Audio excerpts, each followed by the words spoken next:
Adam Soos here for Rebel News. It is abundantly clear that the petitions to recall historically unpopular Calgary Mayor Jyoti Gondek is picking up steam with apparently every decision that she makes. Despite this, Gondek and her allies seem unwilling to soberly reflect on their actions, which have led them into hot water, and instead are going on the offensive. And for the last little while, they have been weaving a web of conspiracy theories that paint the entire Recall Gondek petition as a conspiracy of movers and shakers and conservative boogeymen behind the scenes working on political aspirations rather than actually engaging in democracy. We know that that quite clearly isn't the case, and this is an attack on the petition rather than an acknowledgement of some mistakes that have clearly been made by Mayor Jyoti Gondek. It came as a surprise, and I wouldn't be human if I didn't say, it stings a little bit. I mean, what's the reason you have to give to try to recall somebody? And what we can see now that it's playing out live is that you really don't need to give much of a reason at all. You can simply not like somebody and start a recall petition. It's sort of a tale of two societies, I would say. A tale of two societies. Is it your responsibility as mayor to unite? You can be arrested right there and go directly to jail. A possible end to the ongoing so-called freedom protest in downtown Calgary. Calgary's Mayor Jyoti Gondek said in a statement she's pleased that the injunction has been granted as it allows the police to have another tool to address ongoing disruptions in the Beltline. Calgary's mayor says anti-drag show protesters are spewing hate and vitriol, and they should be punished. Calgary is at the bottom of the list for being business-friendly based on their tax regime. Calgary Mayor Jyoti Gondek is the least popular mayor in the city's history, according to a new poll. Landon Johnston, the individual who spearheaded this campaign to recall Mayor Jyoti Gondek, simply a concerned citizen who had enough. Well, he actually had the opportunity to meet with Mayor Jyoti Gondek today, and she issued a statement after that meeting. And to an extent, there's a degree of apologetic tone within it. She does seem to acknowledge that she regrets implying that the entire Recall Gondek petition was effectively orchestrated by political movers and shakers. But despite this apologetic tone, we have seen over the last couple weeks this campaign during the height of the key time where they are gathering signatures besmirched, unfortunately, to a degree that no doubt impacted people's willingness to sign. We've also seen what appears to be city orchestrated removal of the signs that have been placed, like the sign you see behind me to recall Mayor Jyoti Gondek. So we're going to be speaking in just a few moments with one of the individuals who organizes the placement of those signs to talk about those attacks, the vandalism and the thefts that they have endured with regards to their sign campaigns. We're also going to be getting an update with Landon Johnston about his conversation with the mayor and the miscategorizations of this organic grassroots campaign that he's had to endure over the last few weeks. The dialogue has been open. It just sucks that it took 50 days and thousands of man hours for her to hear my voice, right?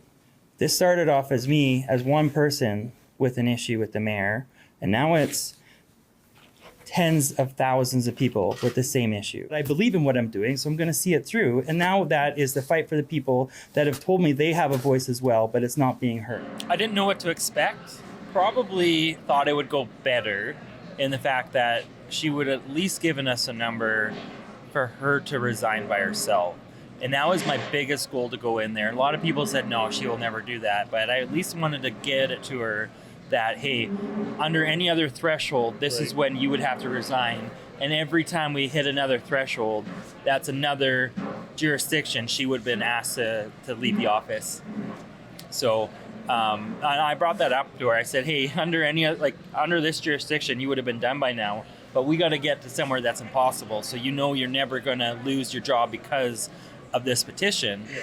But you could resign knowing that this many people have gone out of their way to sign this petition. So. Right.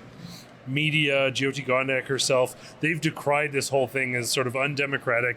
They've implied that there's a bunch of political activists and big players who've been behind this the entire time. Now, today, a statement after your meeting with the mayor did come out, sort of backtracking on that a little bit. But do you feel that that was an intentional sort of strategy to promote doubt, to make people think that this wasn't an organic grassroots recall petition? What do you think the motivations were behind those sort of baseless attacks?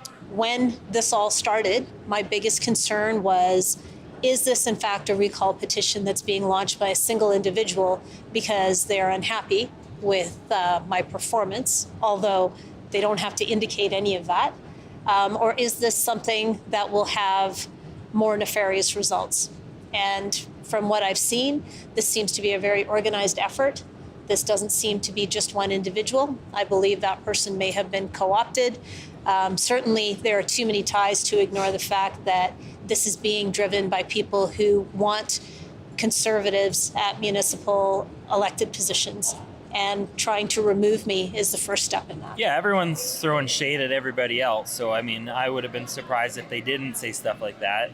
But, I mean, the facts are we're doing this by ourselves. I mean, the donations are very small and very few amount of people have actually donated to this. The signs were the largest purchase. You know, that was $3,000. I think it cost a little bit more, but that's all I contributed to it. Yeah. And I still stand behind those signs did exactly what we wanted them to do. So I'm never going to apologize for that. I know a bunch of signs have gone missing. We know the city took some. We know some were vandalized by people while signs that are right by them weren't taken away or weren't knocked down. There seems to be a concerted effort. But like there's phone numbers, there's contact information. This is a registered campaign. From what I'm hearing, we spoke to Marcus, one of your sort of sign organizers. It's impossible to even get a clear idea of where you can put these without getting in trouble. They're just taking them down, defacing them, damaging, not engaging, providing you information you need. Yeah, it's just another restriction in this process, right? Again, we can't go into libraries, we can't go into public places, we can get kicked out of any private places. So again, they want to call it a campaign and they want us to follow campaign rules, but then at the same time, they don't want to give us the campaign benefits. So it's just another narrow road of a legislation designed to fail, whether intentionally or unintentionally. This started, you're an HVAC tech who runs a business who became frustrated and started a grassroots initiative. I think those facts are clearly laid out. Have sort of bigger political organizations become involved or supported it since? Or is it at its core still that sort of grassroots initiative? Well, let's put it this way. If I'm the one donating money to large groups, they're not that large, right? Like if those are influential groups and I'm the one donating to them, then they're not influential, other than the fact they've done what they said they would do for me. But I mean, in the scheme of things, again, these are just individuals who care about the city. And as far as I can tell, they've done a good job. So and by you mean doing what they say, is it they're just simply promoting and pointing to people that they can come out and sign the signature or the petition? Yeah, they've got volunteers all over the city, right? Again, I don't have any say on what they do other than I want them to do it by the rules. Right. But they've got the resources and the expertise to do what I have no idea. Yeah. And that's obviously to schedule commissioners and all this stuff. So like I'm focused on what I'm doing and I'm letting them do whatever they want as long as it's within the rules, right? So I'm fine with that. Like they said they care about getting signatures, they care about the city.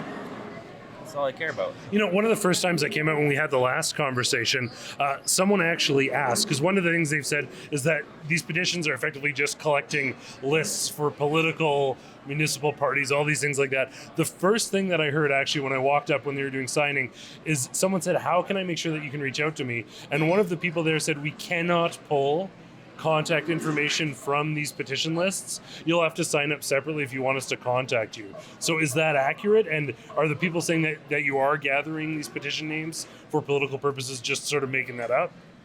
No, I would never use this for any other reason than the petition purpose.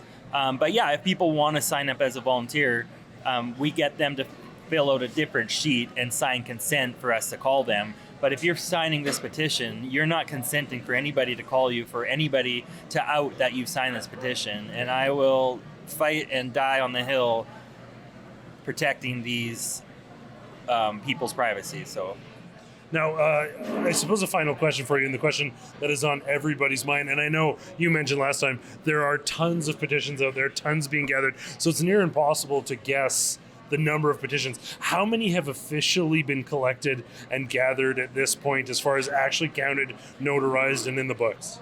44,000 have been counted in my hand. Yeah. And that is just how many are officially counted. That's not how many there are. It's just I made the mistake of putting out like an estimated number and an estimated what I had on hand. That was just based off weighing it on my scale at home. Right. But then I realized a big portion of those were affidavit papers. So that kind of skewed that. And so I was like, I got to actually count these now. And so now that I'm counting them, there's more than I thought as I'm going through it. And every little signature is their own little story that just fills my heart with joy that people cared enough to walk across the city, get on the C train, very dangerous C train, get to where we've set up. And they're not easy locations because a lot of these places have been, the city has secluded us into a back room of a gym or a back room of a hockey arena, right? Or we're in the back area of a parking lot hoping not to get kicked out, right? So people have had to do their own effort in finding us sometimes because we didn't make it easy enough or we tried and it just... So yeah, like every signature is a beautiful little story of somebody who cared enough to come out and voice their opinion. And now I feel it's my job to bring it home. And if anything, we can change the legislation, expose the process, and expose the government, and whatever part of the government you think had a part of this should be held accountable for it. So. And I hate to put you on the spot, and obviously this is not binding, but if you had to guess based on sort of reports, how many people are out there and signing, if you were to put a number non-binding on how many you think have already been sort of signed and are making their way in, what would you put that at? It's hard to run into people who haven't signed it, right? Like, I've signed it. Sorry, I've already signed it. You signed it in person? Yeah, I signed it in person. Like, it's what I think there is, and then what there might be. Like, it's got to be over 100,000. I mean, we've got 12 days to bring in the signatures, but I just don't see how it couldn't be over 100,000. If everyone brings it in, finds a commissioner, calls us, sends us emails, go to either website. There's commissioners all over the city willing to drive to you to pick them up, one lady drove to pick up one signature, right? Like, every signature counts, every signature matters. And so we're going to do everything we can. And we just ask for people to give us 12 more days of a really good effort. And I think we can make a massive change in the way the government sees us. Well, Landon, I want to thank you so much for your time, for joining me.